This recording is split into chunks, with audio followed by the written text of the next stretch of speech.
টুনি ছিল বনের মধ্যে ধনী পাখি। টুনির অনেক জমি জমা ছিল। টুনি তার সবগুলো জমিতে আলু চাষ করেছিল, আর টুনির জমির ফলন অনেক ভালো হয়েছিল। তুমি আমাদের সব জমিতে আলু চাষ করেছো কেন? তুমি তো জমিতে আলুর পাশাপাশি অন্য সবজিও চাষ করতে পারতে, বলো? এখন আলুর অনেক দাম, তাই আমি সবগুলো জমিতে আলু চাষ করেছি, যাতে আমি অনেক লাভ করতে পারি। তুই এখনো অনেক ছোট, তাই এসবের কিছু বুঝবি না, বুঝেছিস? আর তোকে এসব নিয়ে এত ভাবতেও হবে না।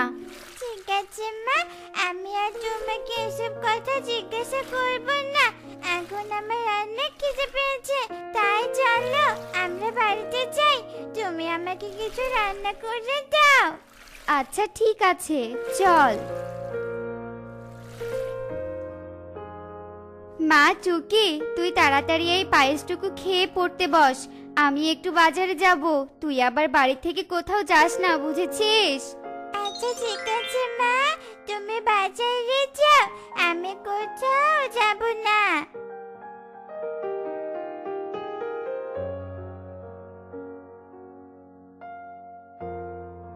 টুকি, তুই কি করছিস?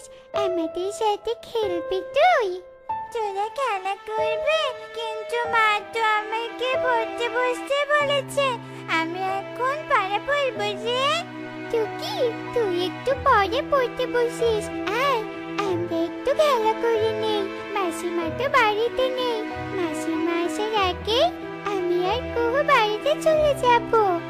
আচ্ছা ঠিক আছে, তবে আমরা ঘরের ভিতরে খেলা করি।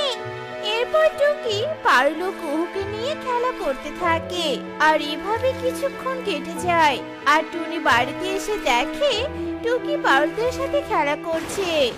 একে টুকি, আমি না তোকে পড়তে বসতে বলেছিলাম, আর তুই এই ছোট লোক পাখিদের ঘরে নিয়ে এসে খেলা করছিস। ঘরের কি অবস্থা করেছিস তুই? হ্যাঁ, তুই বেশি পেকে গিয়েছিস, তাই না? আসলে মা, আমার একটু খেলা করতে ইচ্ছে করছিল না, তাই ওদের সাথে খেলা করেছিলাম। তোকে না কতবার বলেছি ওই গরিব পাখিদের সাথে খেলা না করতে, আর তোরা এখনো এখানে দাঁড়িয়ে আছিস কেন? বাড়িতে যাসনি এখনো? টুনি মাসি, তুমি আমাদের গালি দিও না, আমরা এক্ষুনি বাড়িতে চলে যাচ্ছি।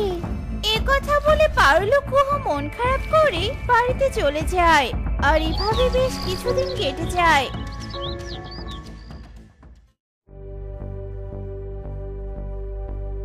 কিরে টুনি, তুই তো এবার অনেক লাভবান হবি। তোর সবগুলো জমিতেই তো তুই আলু চাষ করেছিস, আর এবার যে আলুর দাম, তাতে তুই লাভে লাভ করবি। আমি লাভ করব না তো তুমি লাভ করবে নাকি কাকুলি দিদি? আমি আবার কাকে কি বলছি? তোমার তো ঘর তোলার মতো জায়গায় নেই, তুমি আবার আলু চাষ করবে কি করে? তুমি তো একটা গরিব পাখি। টুনি, তুই আমাকে এভাবে বলছিস কেন? আমি তো তোকে ভালো কথাই বলেছি, আর তুই আমাকে এভাবে গরিব বলে অপমান করলি। দেখিস তোর সবকিছু একদিন ধ্বংস হয়ে যাবে, তখন তুইও আমার মতো গরিব পাখি হয়ে যাবি। তখন দেখবো তোর এই বড়লোকি ভাব কোথায় থাকে। এসব বলে কাকুলি সেখান থেকে চলে যায়। আর টুনিও কিছু আলু তুলে বাজারে নিয়ে যায় বিক্রি করতে। আর এভাবে সেই দিন কেটে যায়। মা, ও মা, আমার না অনেক আলু ভাজি খেতে ইচ্ছে করছে। তুমি আমাকে আলু ভাজি করে দাও না মা। মা পারুল, এসব তুই কি বলছিস? তুই আলু ভাজি খাবি? কিন্তু এখন আমি আলু কোথায় পাবো রে মা? এখন যে আলুর অনেক দাম, আমাদের মতো গরিব পাখি কি আলু কিনতে পারে নাকি? মা টুকি, তোকে আমি শাক পাতা তুলে রান্না করে দিব, তুই শাক পাতা দিয়ে মজা করে ভাত খাবি, কেমন? না মা, আমি শাক পাতা দিয়ে ভাত খাবো না, আমি আলু ভাজি দিয়েই ভাত খাবো। তুমি আমাকে আলু ভাজি করে দাও, এটাই আমার শেষ কথা। এরপর পারুল মন খারাপ করে বাড়ি থেকে বেরিয়ে যায়। আর সুখী পায়রা বলতে থাকে, এখন যে আমি কি করে মেয়েটাকে বোঝাই, বুঝতেই তো পারছি না। এবারে তো টুনি ছাড়া আর কেউ আলু চাষ করে না। টুনির কাছ থেকে যদি কয়েকটা আলু চেয়ে নিয়ে আসি, তবে মেয়েটাকে আলু ভাজি করে খাওয়াতে পারবো। একথা ভেবে সুখী টুনির কাছে যায় আলু চাইতে। টনি, আমি অনেক বড় বিপদে পড়ে তোর কাছে এসেছি। তুই দয়া করে আমাকে কয়েকটা আলু দিবি? কারণ আলু ভাজি খাওয়ার জন্য খুব জেদ করছে। কি, তুমি আমার কাছে আলু চাইতে এসেছো? তুমি ভাবলে কি করে আমি তোমাকে আলু দিব? তুমি জানো আলুর দাম কত? কখনো তো আলু কিনে খাওয়ার মতো সামর্থ্য তোমার হবে না, আর এসেছো আলু চাইতে? যাও বলছি এখান থেকে। টনি, তুই আমাকে দয়া করে ফিরিয়ে দিস না রে বোন, ফিরিয়ে দিস না। সুখী দিদি, আমাকে বিরক্ত করো না তো, আমার অনেক কাজ আছে। তোমার এই ন্যাকা কান্না দেখলে আমার চলবে না। টুনির মুখে এমন কথা শুনে সুখী অনেক মন খারাপ করে আর সেখান থেকে চলে যায়। আর দূর থেকে মেঘ সবকিছু দেখতে পায়। এ কি, এই টুনি পাখি তো দেখছি অনেক দুষ্টু পাখি। পাখি হয়ে আরেকটা পাখিকে সাহায্য করলো না। ধনী পাখি বলে টুনির অনেক অহংকার, কিন্তু এই অহংকার আর বাড়তে দেওয়া যাবে না। এই টুনিকে একটা শিক্ষা দিতেই হবে। গরিব অসহায়দের সাহায্য না করলে কেমন লাগে, এটা এবার টুনিকে বোঝাতে হবে।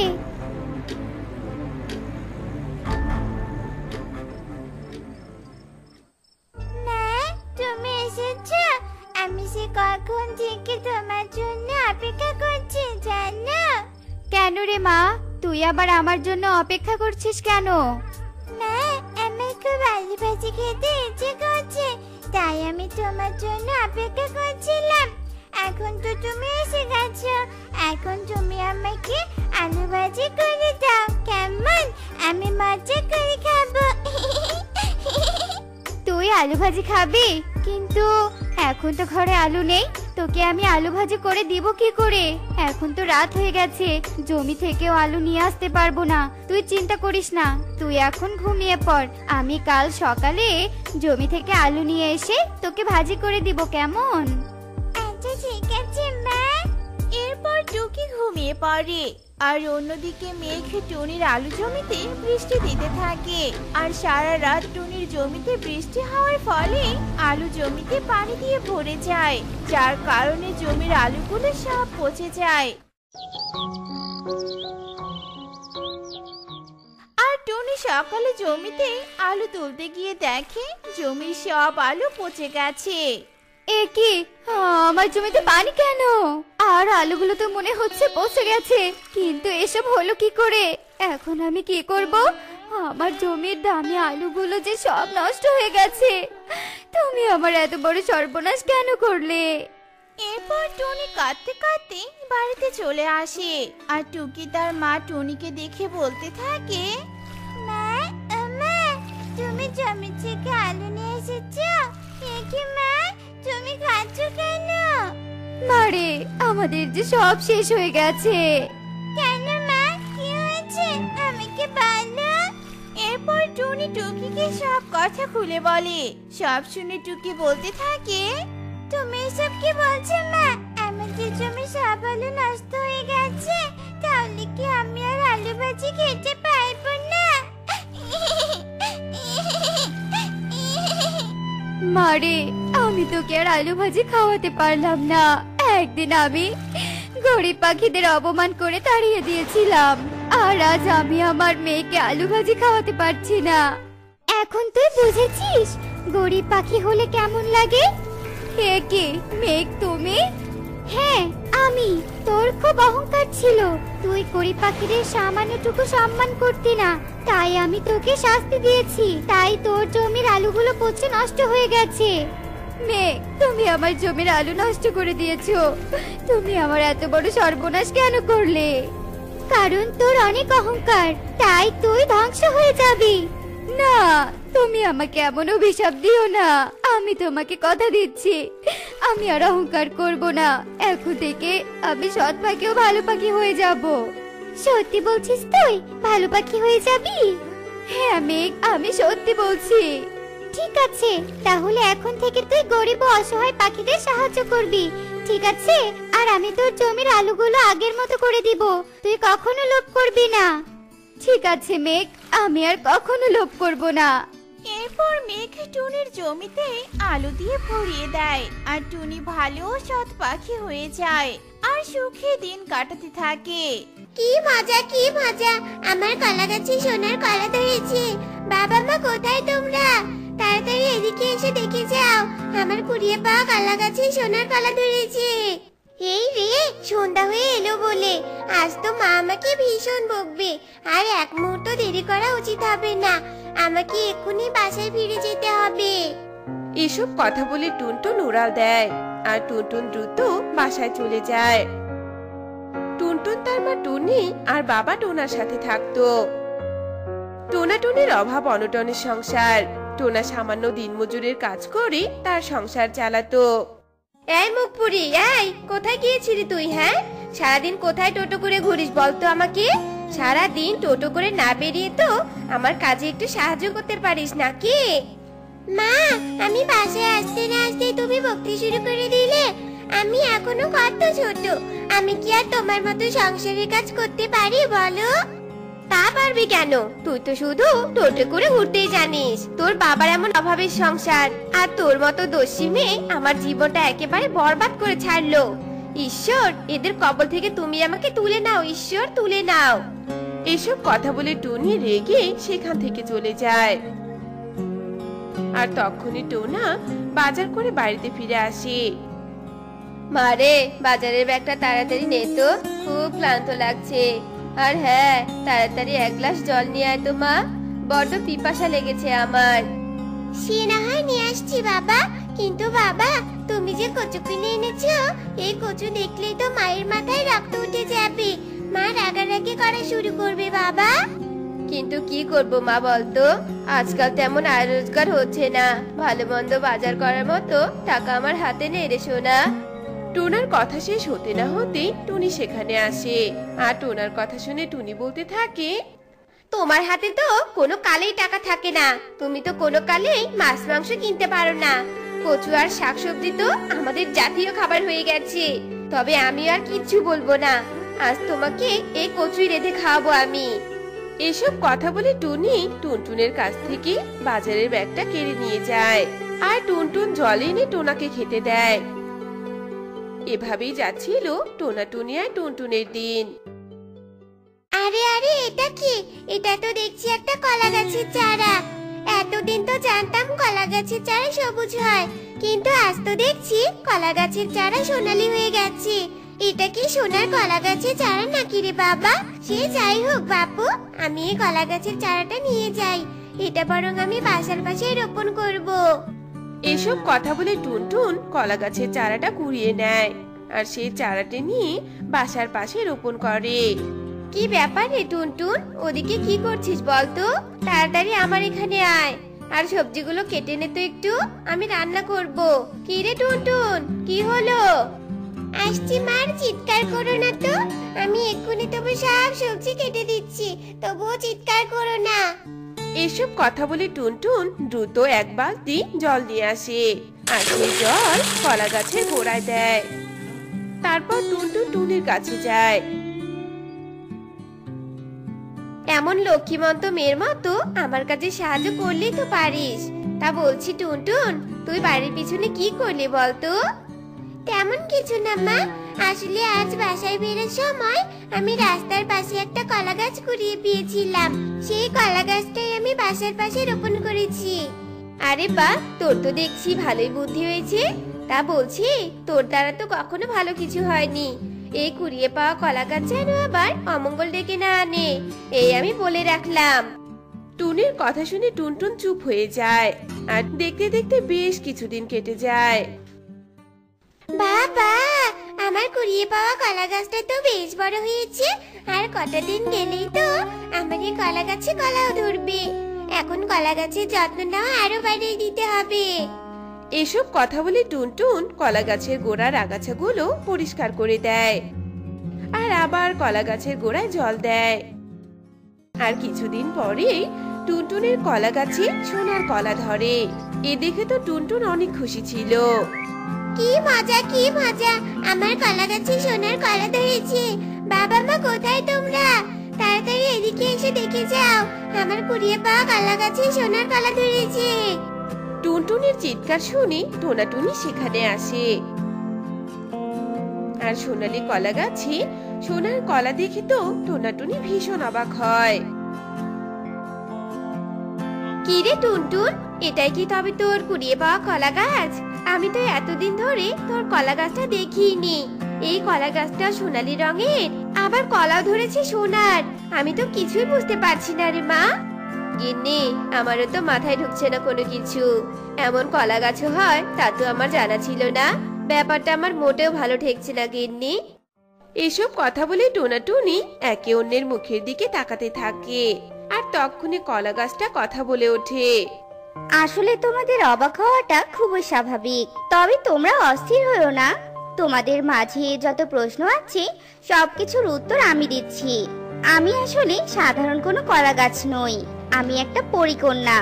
আমি আসলে পৃথিবী ভ্রমণে এসেছিলাম, আর এখানে আসার পর আমি এক শয়তান তান্ত্রিকের খপ্পরে পড়ে যাই। আর শয়তান তান্ত্রিক আমাকে এই কলা গাছের মধ্যে বন্দি করে রেখেছে। আর আমি এই কলা গাছের মধ্যে বন্দি হয়ে আছি বলে কলা গাছটা এমন সোনালী রঙের হয়েছে। আর এই কলা গাছে সোনার কলাও ধরেছে। আহারে, শয়তান তান্ত্রিক তো তবে বড্ড খারাপ। তোমায় তো তবে ওই তান্ত্রিক অনেক কষ্ট দিয়েছে, তাই না? আর এই কলা গাছে বন্দি থেকে তুমি নিশ্চয় অনেক কষ্ট পাচ্ছ। তা বলছি বুড়ি, তোমার কি এই কলা গাছ থেকে মুক্ত হওয়ার কোনো উপায় নেই? আছে তো, সোনার কুঠার দিয়ে এই কলা গাছটা কেটে ফেললে আমি কলা গাছের ভিতর থেকে মুক্ত হতে পারবো। সবই তো বুঝলাম, কিন্তু পরি, আমরা তো খুবই গরিব। তবে আমরা সোনার কুড়াল কোথায় পাবো? আর তোমাকে বা কি করে মুক্ত করব? আরে তুমি দেখছি ভারী বোকা। তোমরা তো এই সোনার কলার সাহায্যে সোনার কুঠার আনতে পারো, আর আমাকেও মুক্ত করতে পারো। পরের কথা শুনে টোনা সবটা বুঝতে পারে। আর টোনা কলা গাছ থেকে দুটো সোনার কলা নিয়ে বাজারে যায়। আর সোনার কলা দিয়ে স্বর্ণকারের কাছ থেকে সোনার কুড়াল বানিয়ে নিয়ে আসে। এই তো বাবা সোনার কুড়াল বানিয়ে নিচ্ছে। তবে আর দেরি কেন বাবা? তাড়াতাড়ি তুমি ওই সোনার কুড়ালটা দিয়ে কলা গাছটিকে কেটে ফেলো। আমার তো পরীকে দেখতে ভীষণ ইচ্ছে করছে বাবা। এরপর টোনা সোনার কুড়াল দিয়ে কলা গাছটা কেটে ফেলে। আর কলা গাছটা দ্বিখণ্ডিত হওয়ার সাথে সাথে কলা গাছের ভেতর থেকে মিষ্টি একটা পরিকন্যা বেরিয়ে আসে। তোমরা আমার বড্ড উপকার করলে। আমি তো কলা গাছের মধ্যে বন্দি থেকে ভীষণ কষ্ট পাচ্ছিলাম। অবশেষে আজ সেই কষ্ট থেকে আমি মুক্তি পেলাম।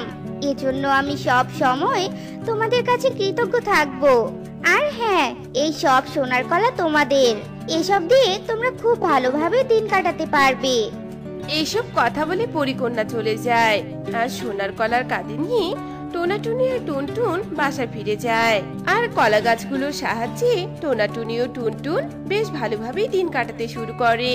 তো বন্ধুরা, আমাদের আজকের এই গল্পটি তোমাদের কাছে কেমন লেগেছে তা কমেন্টে জানাতে ভুলো না কিন্তু। সৎ মায়ের আদর। বৃন্দাবন জঙ্গলে এক টোনা পাখি তার একমাত্র মেয়ে টুনটুনকে নিয়ে বাস করত।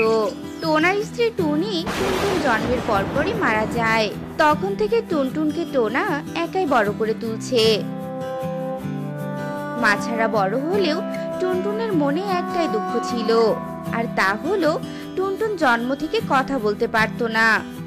মা টুনটুন, মা টুনটুন, এই তো আমার লক্ষ্মী মেয়েটা, একা একা এখানে খেলছিস বুঝি? তা খাবার দাবার কিছু খেতে হবে না নাকি শুনি? আয় তো মা আয়, আমি তোকে খাবার খাইয়ে দেই। এরপর টোনা টুনটুনকে খাবার খাইয়ে দিতে থাকে। এমন সময় টোনার বন্ধু কবুতর সেখানে আসে আর টোনাকে বলতে থাকে, টোনা, এই টোনা, তুই এখানে তোর মেয়েকে খাবার খাইয়ে দিচ্ছিস? ওইদিকে যে কাজে যেতে দেরি হচ্ছে সেটা কে বলবে শুনি? শোন, মালিক কিন্তু আমাদের মাইনে কাটবে, বুঝতে পেরেছিস? তখন কি করবি তুই বলতো? তুই একদম ঠিক কথাই বলেছিস কবুতর। সত্যি কদিন পর পর আমি কাজে দেরি করে যাচ্ছি। কি আর করব বল, মেয়েটাকেই বা কে দেখে রাখে? তোকে কতবার বলবো যে একটা বিয়ে কর, বিয়ে কর, তাহলে তোর সংসার আর সন্তান দুটোই সামলাতে পারবে। সেটা কি আর আমি ভাবিনি কবুতর, কিন্তু নতুন বউ এসে যদি আমার মেয়েটাকে ভালো না বাসে তখন কি হবে বলতো? মেয়েটা তো আমার কথাও বলতে পারে না। যদি অত্যাচার করে তাহলে তো মেয়েটা আমাকে বলেও দিতে পারবে না রে। আরে ধুর বোকা, অত ভাবলে কি আর চলে বল? ঈশ্বরের ওপর বিশ্বাস রাখ, দেখবি টুনটুনের সাথে ভালোটাই হবে। এবার তবে তাড়াতাড়ি কাজে চল তো, দেরি হয়ে যাচ্ছে। এরপর কবুতর আর টোনা কাজে চলে যায়। এভাবেই দিন কাটছিল। এদিকে টোনা অনেক ভাবনা চিন্তার পর মেয়ের কথা চিন্তা করে মুন্নি নামের একটা পাখিকে বিয়ে করে আনে। মুন্নিকে দেখে টুনটুন অনেক খুশি হয় আর মনে মনে বলতে থাকে, হাই ঈশ্বর, তুমি দেখো আমার সৎ মা যেন আমাকে অনেক ভালোবাসে। আমি এমন এক অভাগিনী যে মা বলে ডাকতেও পারছি না। টুনটুন যখন এসব ভাবছিল এমন সময় মুন্নি টুনটুনকে বুকে জড়িয়ে নেয় আর বলতে থাকে, মারে টুনটুন, আমি তোর বাবার কাছে সবটা শুনেছি। তুই কোনো চিন্তা করিস না মা, আজ থেকে আমি তোর নিজের মায়ের মতোই হয়ে থাকবো রে মা। তুই আর কখনো মায়ের অভাব বুঝবি না। মুন্নির এমন কথা শুনে টোনা আর টুনটুন ভীষণ খুশি হয়। এভাবেই দিন কাটতে থাকে।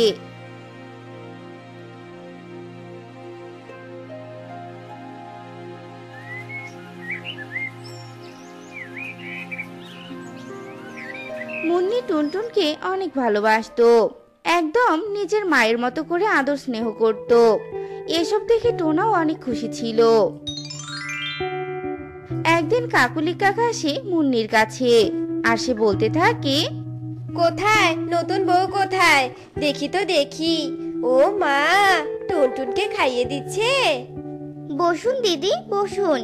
আসলে আমি তো নতুন এসেছি, তাই কাউকে তেমনটা চিনি না। আসলে আমার নাম কাকুলি, এই পাশে আমার বাড়ি গো। আমাকে কাকুলি দিদি বলেই রাখতে পারো। আচ্ছা ঠিক আছে দিদি। এরপর কাকুলি আর মুন্নি বেশ কিছুক্ষণ গল্প করতে থাকে। গল্প করতে করতে এক পর্যায়ে কাকুলি মুন্নিকে বলতে থাকে, শোনো মুন্নি, এই টুনটুন কিন্তু তোমার সতীনের মেয়ে, তাই ওকে একদম মাথায় তুলবে না, কেমন? পর সব সময় পরই থাকে, দেখবে বেশি মাথায় তুললে একদিন ঘাড় ধাক্কা দিয়ে তোমাকে এই বাড়ি থেকে বের করে দিবে। ছি ছি দিদি, এতটুকু বাচ্চা মেয়ের নামে এভাবে কথা বলছো তুমি? ও তো আমার নিজের মেয়ের মতোই। ওকে যদি আমি নিজের মেয়ের মতো ভালোবাসা দেই তাহলে ও কখনো আমার সাথে খারাপ ব্যবহার করবে না। এসব বলে মুন্নি টুনটুনকে আবারও বুকে জড়িয়ে নেয় আর কাকুলি মনে মনে বলতে থাকে, নতুন বউ হয়ে খুব কথা বলা হচ্ছে তাই না? এদিকে আবার সৎমা হয়ে ভালোবাসা দেখাতে এসেছে। তোকে তো আমি কিছুতেই সুখে থাকতেই দিব না। কাকুলি এসব মনে মনে বলে সেখান থেকে চলে যায়। এভাবেই দিন কাটতে থাকে। দুই মামির ভালোবাসা দেখে টোনাও অনেক খুশি হতো। এভাবেই দিন কাটছিল। এদিকে কাকুলি একদিন টোনাকে বলতে থাকে, টোনা দাদা, ও টোনা দাদা, শোনো গো শোনো, বিয়ে তো করেই এনেছো, কিন্তু তোমার নতুন বউ মুন্নি যে টুনটুনের উপর অত্যাচার করে সে খেয়াল কি তোমার আছে বলো তো? তুমি এসব কি বলছো কাকুলি? এটা আমি কিছুতেই বিশ্বাস করি না, বুঝেছো? কারণ আমি জানি মুন্নি টুনটুনকে অনেক ভালোবাসে। ভালোবাসে না তো ছাই। শোনো, তোমাকে দেখিয়ে দেখিয়ে ওসব ভালোবাসা দেখায়, বুঝতে পেরেছো? কিন্তু তুমি বাড়িতে না থাকলে টুনটুনকে দিয়ে ওই মুন্নি সব কাজ করিয়ে নেয়। তোমার ওই বোবা মেয়ে কি আর নালিশ করতে জানে বলো? সে তো মাথা দিয়ে ইশারা করে বোঝাতে পারে না। কাকুলি কাকির এমন কথা শুনে টোনা অনেক রেগে যায় আর কাকুলির কথা বিশ্বাস না করে কাকুলিকে কথা শুনিয়ে চলে যায়। আর বাড়িতে গিয়ে দেখে মুন্নি টুনটুনের মাথায় জলপট্টি দিয়ে দিচ্ছে। এ কি মুন্নি, তুমি মেয়ের মাথায় জলপট্টি দিয়ে দিচ্ছ কেন? কি হয়েছে টুনটুনের? এই দেখো না টোনা, মেয়েটার ভীষণ জ্বর এসেছে। সে কখন থেকে জলপট্টি দিয়ে দিচ্ছি, কিন্তু জ্বর কমার কোনো নামই নেই। আচ্ছা ঠিক আছে, তুমি মেয়ের খেয়াল রাখো, আমি ঔষধ কিনে আনছি, কেমন? এসব বলে টোনা মেয়ের জন্য ঔষধ আনতে যায় আর মুন্নি মেয়ের খেয়াল রাখে। এভাবে দিন পেরিয়ে রাত হয়ে যায়। মুন্নি সারাদিন না খেয়ে টুনটুনের যত্ন নিতে থাকে। মুন্নি, এবার তো এক মুঠো খাবার খেয়ে নাও। সারাটা দিন একটু দানা পানিও মুখে দাওনি। মেয়েটার যত্ন নিয়েই যাচ্ছ, তোমাকেও তো সুস্থ থাকতে হবে তাই না? না টোনা, মেয়েটার এমন অবস্থা দেখি আমার গলা দিয়ে কোনো খাবার নামবে না। আগে মেয়েটা সুস্থ হোক, তারপর মা মেয়ে মিলে একসাথে খাবো। সত্যি মুন্নি, আমার মেয়ের ভাগ্যটা অনেক ভালো যে সে তোমার মতো একটা মা পেয়েছে। টোনা যখন মুন্নিকে এভাবেই বলছিল এমন সময় অসুস্থ টুনটুন মনে মনে ভাবতে থাকে, সত্যি আমি ভাগ্য করে এমন মা পেয়েছি। আমাকে এত ভালোবাসা দেয় মা। এভাবে সুখে শান্তিতে ওদের দিন কাটতে থাকে।